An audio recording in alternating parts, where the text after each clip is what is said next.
Hello, good evening. Welcome to another vlog. ఇది airport, చాలామందికి తెలుసు కదా. సో మనము యూజువల్గా అక్కడికి ఇక్కడికి ట్రావెల్ చేస్తాము. నేను ఎయిర్పోర్ట్లో ట్రావెల్ చేయడానికి రాలేదు, బై ద వే. సో నేను ఐ వర్క్ ఇన్ ఎయిర్పోర్ట్ అండి. నేను తర్వాత ఇంకొకసారి ఎక్స్ప్లెయిన్ చేస్తాను what I do in airport అని. సో ఈ వ్లాగ్ ప్రత్యేకంగా మీకు ఎంత క్రౌడ్ ఉందో చూపించడానికి, అండ్ అనదర్ థింగ్ కేఫ్ గురించి చూపించడానికి, that is cafe Niloufer. So అందరికీ చాయ్ చాలా ఇష్టం, కానీ నాకు చాయ్ ఎమోషన్ అంటే అట్లా ఇట్లా ఎమోషన్ కాదు. నాకు హ్యాపీ ఉన్నా, సాడ్ ఉన్నా, ఏడుపు ఉన్నా, ఏది ఉన్నా నేను చాయ్ తాగుతా. అంటే చాయ్ నాకు అంత ఇష్టం అనమాట.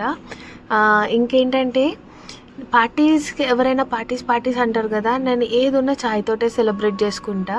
చాయ్ ఇస్ దాట్ ఎమోషన్.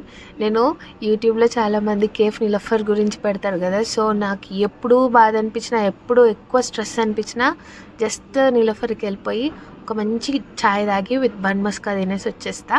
సో ఈరోజు నా తమ్ముడు, నా కొలీగ్, మేమందరం ఇక్కడ వచ్చి కొంచెం టీ తాగి బన్ మస్కా తిని ఎంజాయ్ చేసాం. That's for today. Bye bye. See you on next video.